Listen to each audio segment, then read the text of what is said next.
Hey guys, it's Jessica and I am back with another craft fair idea video, and this time I am sharing something that kind of came to me in the middle of the night. So that I started looking around to see what other people had done. Um, so the idea behind this project is that I have a lot of really beautiful fabric, but I am not like a big sewing machine sewer. I like to hand sew. So like I'll get fabric for things that I can hand sew, like some baby shoes or coffee cozies or whatever the case may be. But that being said, I have a lot of fabric. So I was thinking, like, what can I do to start using up some of my fabric and still, have it be a really cute craft fair idea, but kind of get my supply of fabric to not be so much, because I mean, fabric is kind of hard to store. So what I came up with was making some custom mouse pads. So I started looking on Amazon and found that I could buy mouse pad like blanks that people use for sublimation. But I thought, you know what, I'll use these and I'll use some heat and bond and I'll make my own mouse pads. So I'll show you the ones that I've come up with, and then I'll show you what not to do, because I learned some things through this project and found out some things the hard way. And then I'll be back to show you how I did it, in case this is a project that you're interested in. So I have this one first. It's like coffee themed. Really love this one. I have this one that is strawberries. Then I have this one that is Paris. Really love this fabric. I think it's really beautiful. Then I have one that is like more masculine, kind of camping, outdoorsy. I have this one that is nurse themed, so LPN, RN. My husband is a nurse, so I bought this fabric so I could make things for him. Then I have this lemon. Really like this one. And then I have this floral. So this floral one is one that I will be keeping and not taking to any craft fairs. And this pile that I've gotten done, I'm going to get a lot more done, but these are the ones that I'll be taking to a craft fair once I figure out how I want to package them and display them. But I'll be keeping this one because this is the one that I had a lot of different issues on. So what not to do. Do not cut less than the width and length of your heat and bond and think, oh, it's going to be fine. Like, I'll just maybe put some like little strips of heat and bond in there after it's all said and done, and I'll still get it to adhere to the mat. That doesn't work. So I accidentally cut my heat and bond too small. I thought, well, it's fine because these edges are lifting up, so I'll just put some heat and bond in there and then go over it with my iron and it'll be fine. Well, I forgot to take off the release paper on some of it, so I don't know if you can see it in there. So I have a section where the release paper is literally heat and bonded inside of there. You can hear it crunch around. And because of that, it's probably really hard to see, but my fabric is now lifting in the middle. And then it's starting to fray really bad at the top because I messed with this edge so much. And yeah, so this one I'm keeping. I'll just put it up at my work desk and use it. So yeah, those are things not to do, but I am going to go grab my supplies and I will be back and show you how you can make one of these if you're interested. Okay, I am back with the supplies you're going to need to make one of these mouse pads. So the first thing you're going to need is some heat and bond. I've had this, I don't know, probably 6 months or more. I buy it all the time. I always get mine at either Joann's or Hobby Lobby. I know you can get it on Amazon. I don't know the price comparison, but I usually get mine at Joann's. So that is This is my heat and bond that is cut to the size of the fabric, give or take. I was kind of eyeballing it. Then you're going to need a piece of fabric that is slightly larger than the mouse pad, and then you're going to need the blank mouse pad. So now these I got off of Amazon. They were about $24 for a pack of 30, so it came out to be right around 80 cents each. So I will leave a link to the mouse pads if you're interested. And then you're going to also need some of this Aileen's Stop Fraying. So this was going to help, we're going to put this around the edges to help with fraying so the fabric doesn't fray. I'll also leave a link to this if this is a project that you're interested in. You're also going to need an iron, or like if you have one of those fancy like Cricut heat press things, that would work really well too. I don't have one, and I wasn't going to go buy one to do this project when you can use an iron. So really just kind of use what you have. You're also going to need some good scissors. So to get started, I actually, you are going to need to iron out your fabric because you don't want to have too many wrinkles or folds, because those will actually kind of show through when you do your mouse pad.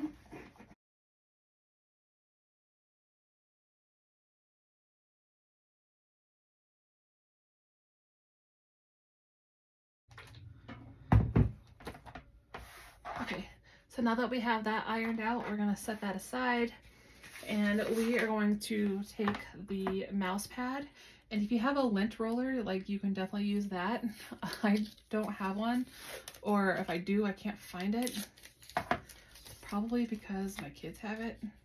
So I'm just going to use the old-fashioned way of lint rolling, and just take some painter's tape and just go over and get any lint or dog hair in my case.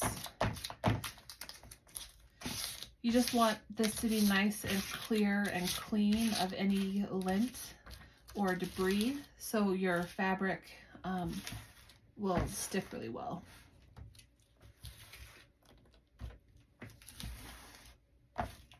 Okay, now that I have that clean, I'm going to set this aside.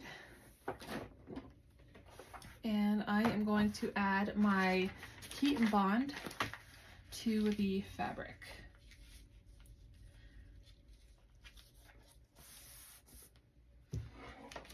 So I like to go over it kind of real soft to get to stick, and then flip it over and iron it from this side. So I can see if there's any wrinkles starting to form. And actually my heat and bond is a little bit bigger than my fabric right here, so I'm going to trim this, because of what I don't want is heat and bond, like the glue, to get on the iron, because then that will end up getting on my fabric. So before I go on, I'll tell you what I cut this to, just in case you're interested. It is cut to about 10 3/4 by 8 1/2. And the mouse pad measures 9 1/4 by almost 8, like 1/8 of an inch less than 8. Okay, so now we're gonna get the iron going and start adhering the heat and bond to the fabric. And actually I have some heat and bond overlapping on this side, so let me cut that off. Okay. Oh.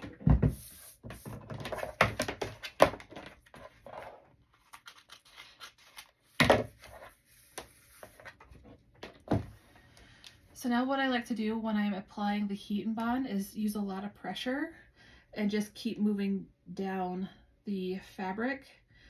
what you don't want is to keep the iron in one particular place for a long period of time, because what will happen is the glue from the heat and bond will start to seep through the fabric.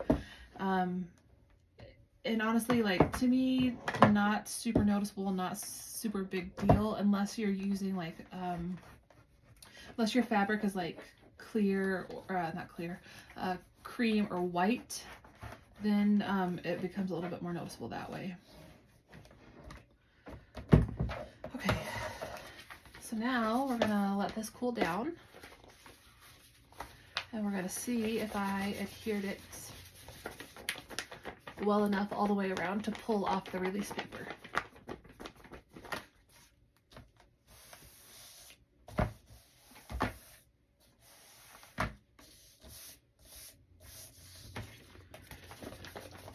If you try and pull the release paper while it's still warm, then it won't always come off. All right, so now that's cool. Let's see how we did. Sweet. Okay, so now my heat and bond is on the fabric and my release paper came off nice and clean. So now what we're going to do is we're going to take the mouse pad, and I like to center it on the paper and make sure that I have heat and bond in all my edges, because what you don't want to do is not have enough heat and bond on the fabric to adhere to your mouse pad, especially on these edges. Okay, so now that I know it's nice and centered and there's heat and bond on all of it, I'm going to turn it over and we're going to iron again. So now this again is where you need to be careful about wrinkles. Heat and bond does like to try and get your fabric to wrinkle on you, so then you have kind of some imperfections on your project. I've had it happen many, many times. So again, I'm just applying a lot of pressure and keeping the iron going.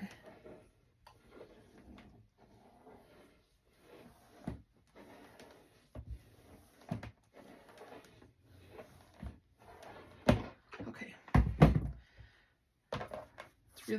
It's gonna be hot to the touch, just so you know. So I'm gonna let it cool down for a minute and see if I need to go over it anymore.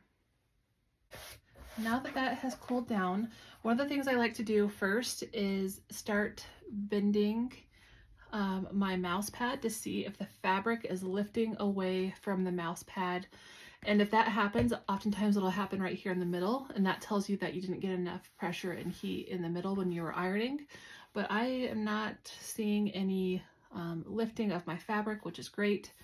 And then I will flip it around and I will start checking all the edges. So if my fabric does not pull away from the mouse pad, then I know it is nice and glued down.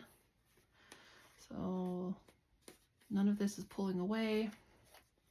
Oh, it's starting to pull away right here in the corner, so I'll need to go over the corner. Let me check this side. Yeah, and this side's good too. So it's just this top corner I need to do.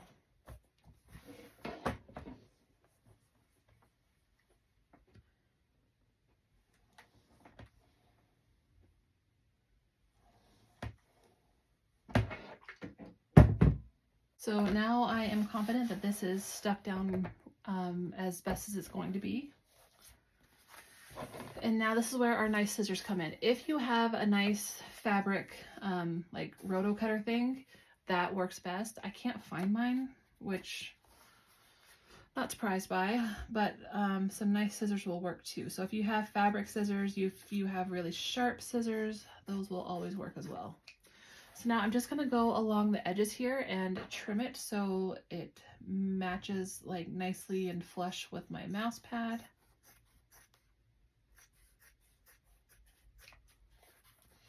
And then we'll go back around and round the corners.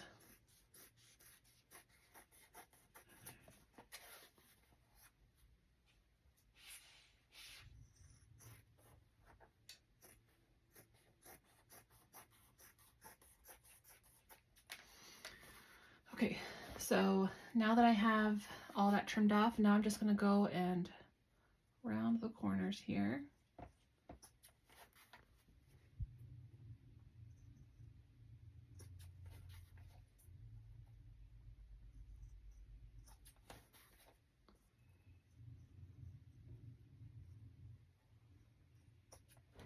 And then I need to trim that up a little bit.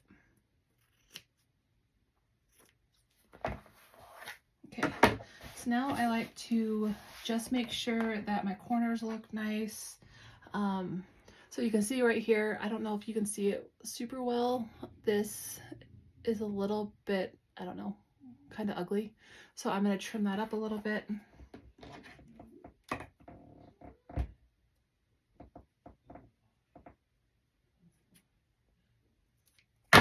Make sure that my corner's still nice and stuck down, and it is. Okay, so now that we've gotten that adhered down and everything is well and I'm not seeing any wrinkles, then I'm gonna turn off my iron. So now this is where the Aileen's Stop Fraying comes in, and honestly all I do is I just take off the lid and I have a little foam brush here and I just dip the corner in. If you have like a little tray that you could pour it in, that works too, but I'm just gonna do it the lazy way. And I go all along the edges of my mouse pad here. So the goal here is to try and have it be on the foam of the mouse pad and have it be on the edge of the fabric. Now that I have it on all four sides, I just like to go through and kind of clean it up, make sure I don't have any excess on the front or on the back. So I do have some that kind of got over the edge here. Let's see if I can get that off.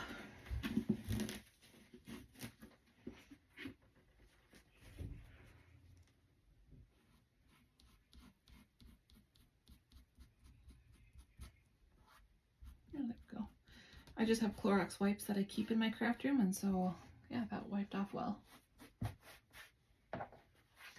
Okay, now I'm going to set this aside and let it dry, and that is it for the project. In terms of pricing, like I said, the mouse pads themselves cost me about 80 cents each. It's hard for me to know the price of the fabric and the heat and bond, because I've had them for a while and like I don't remember how much I paid, but I can tell you like never buy it without it being on sale or using a coupon. So honestly, my guess is probably around $2-3 cost wise. This is going to be hard to factor into your cost because I think this is kind of expensive. I think it might be like $8-9 a bottle, but it will last forever. So this is kind of one of those things that I'm not going to factor into the cost because I use so little of it. You know, if you disagree, like totally count that in your cost.